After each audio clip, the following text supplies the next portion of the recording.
வணக்கம். இந்த விளக்க தொகுப்புக்கு உங்களை வரவேற்கிறேன். இன்னைக்கு நாம எல்லாருடைய கவனத்தையும் ஈர்த்த ஒரு முக்கியமான விஷயத்த அலச போறோம். எலெக்ஷன் முடிஞ்சிருச்சு, ஆனா யாரு ஆட்சி அமைக்க போறாங்கங்கிற குழப்பம் இன்னும் தீரலையே. ஏன் இந்த அரசியல் குழப்பங்கள் சாமானிய மக்களையும் அவங்களுக்கு கிடைக்க வேண்டிய நலத்திட்டங்களையும் எப்படி பாவிக்குதுங்கிறத நமக்கு கிடைச்ச நம்பகமான சோர்ஸ் டேட்டாவில இருந்து ரொம்ப தெளிவா பார்க்க போறோம். வாங்க, எந்த தாமதமும் இல்லாம நேரா விஷயத்துக்குள்ள போலாம். சரி, முதல்ல இந்த முக்கியமான கேள்விய பாப்போம்.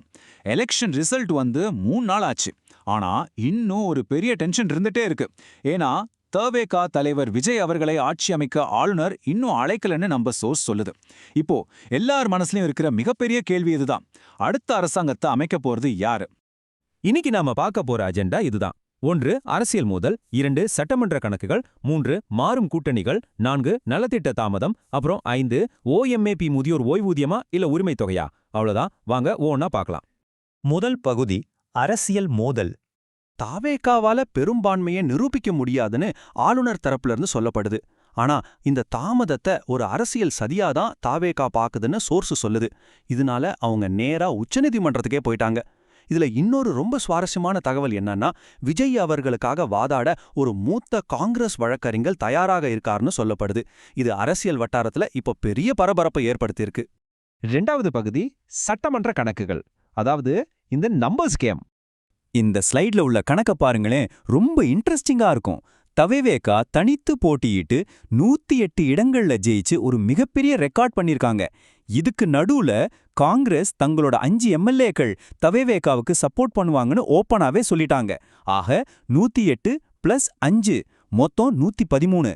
ஆனா இன்னும் 5 இடங்கள் பற்றாக்குறையா தான் இருக்குங்கிறத நம்ம சோர்ஸ் ரொம்ப தெளிவா காட்டுது. 118 இதுதாங்க அந்த மேஜிக் நம்பர். தமிழக சட்டமன்றத்துல மெஜாரிட்டியை நிரூபிக்க தேவையான நம்பர் இதுதான். தாவேகா கிட்ட இப்போதைக்கு 113 பேர் தான் இருக்காங்க. சோ இன்னும் 5 எம்எல்ஏக்கள் தேவை. இந்த 5 இடங்கள் குறையறத சுட்டிக்காட்டி தான் ஆளுநர் தன்னோட ஆட்சேபனையை தெரிவிச்சிருக்கார். 3வது பகுதி மாறும் கூட்டணிகள். இப்போ கூட்டணிகள்ல என்னென்ன மாற்றங்கள் நடக்குதுன்னு பாப்போம். சோர்ஸ் சொல்றபடி பாத்தீங்கன்னா, திமுக தங்களோட 4 கூட்டணி இடங்களை இழக்கிற நிலைமையில இருக்காங்க. அது மட்டும் இல்லாம காங்கிரஸ பச்சை துரோகிகள்னு கடுமையா விமர்சிச்சிருக்காங்க. இன்னொரு பக்கம் அதிமுகவுக்குள்ள உட்கட்சி பூசல் வெடிச்சிருக்கு.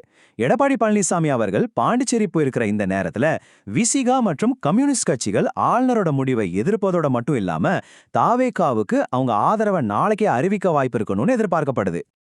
இது நம்ம சோர்ஸ் சொல்ற ஒரு ரொம்ப முக்கியமான அப்டேட்.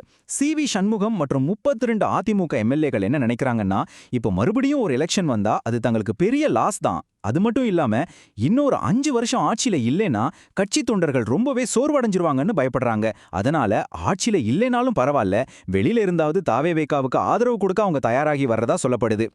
இப்ப கொஞ்சம் யோசிச்சு பாருங்க. அரசியல்வாதிகள் சட்டமன்றத்துல தங்களுக்கு எத்தனை சீட் இருக்குன்னு கணக்கு போட்டுட்டு இருக்கிற அதே நேரத்துல நம்ம மக்கள் தங்களோட பேங்க் அக்கவுண்ட்ல வர வேண்டிய பணத்துக்கான எண்களை பத்தி ரொம்பவே கவலையில இருக்காங்க. ஆமாங்க, இந்த அரசியல் குழப்பம் சாமானிய மக்களோட பாக்கெட்டை எப்படி பாதிக்குதுன்னு இப்ப பாப்போம். 4வது பகுதி நலத்திட்டங்கள்ல ஏற்பட்டிருக்க தாமதம். நம்ம சோர்ஸ் கொடுத்திருக்கிற டைம்லைன் தாமதங்கள் இதுதான். கடந்த 2 மாசமா பெண்களுக்கு வரவேண்டிய உரிமை தொகை இன்னும் வந்து சேரல. சரி, மே மாசத்துக்கான தொகையாவது வருமான மக்கள் காத்துட்டு இருக்காங்க. ஆனா அதுவும் இப்போதைக்கு ஒரு பெரிய கேள்விக்குறிதான். தாவேகா சொன்ன அந்த 2500 ரூபாய் திட்டத்துக்கு புதுசா ஃபார்ம் கொடுத்து ஃபில் பண்ணி வாங்குறதுக்கு குறைஞ்சது 2 to 3 மாசங்கள் வரைக்கும் ஆகலாம். எப்படி பார்த்தாலும் இந்த மாசம் 15ஆம் தேதிக்கு பிறகுதான் இது பத்தின ஒரு தெளிவான இன்ஃபர்மேஷன் நமக்கு கிடைக்கும். இதுல ஒரு முக்கியமான விஷயம் இருக்கு. இந்த உரிமை தொகை 2029 எலெக்ஷனுக்கு முன்னாடி தான் கிடைக்கணும் ஒரு டிவில வதந்தி போயிட்டு இருக்கு. ஆனா நம்ம சோர்ஸ் இதை ஸ்ட்ராங்கா மறுக்கறாங்க. ஏன்னா புதுசா வர ஒரு முதலமைச்சர் வந்த உடனே மக்கள் கிட்ட கெட்ட பேர் வாங்க விரும்ப மாட்டார் இல்லையா? அதனால பதவியேற்ற முதல் நாளிலேயே மக்கள் கோபத்தை தவிர்க்க அவர் உரிமை தொகைக்கான ஃபைல்ல முதல் கையெழுத்து போட அதிக வாய்ப்பு இருக்குன்னு சோர்ஸ் சொல்லுது. 5வது பகுதி முதியோர் ஓய்வூதியம் வர்சஸ் உரிமை தொகை. இந்த பாலிசியை நம்ம ரொம்ப ஈஸியா புரிஞ்சுக்கலாம்.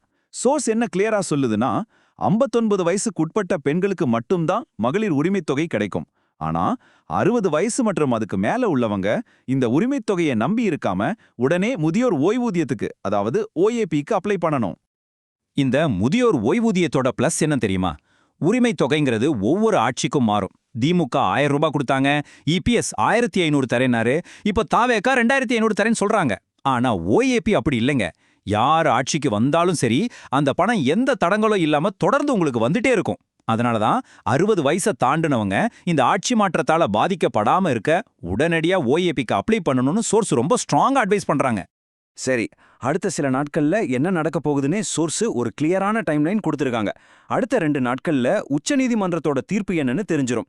நலத்திட்டங்கள் பத்தின ஒரு தெளிவு 15ஆம் தேதிக்கு பிறகுதான் கிடைக்கும். அதே போல ஃப்ரீ பஸ், ஃப்ரீ சிலிண்டர் மாதிரியான திட்டங்கள் எல்லாமே புதிய முதலமைச்சர் பதவியேற்று ஒரு 10 முதல் 20 நாட்கள் கழிச்சு தான் நடைமுறைக்கு வரும்னு சோர்ஸ் கணிச்சிருக்காங்க. இந்த விளக்கத்தொகுப்போட முடிவுக்கு நாம வந்துட்டோம். ஆனா முடிக்கிறதுக்கு முன்னாடி உங்களை யோசிக்க வைக்கிற மாதிரி ஒரு கேள்வி.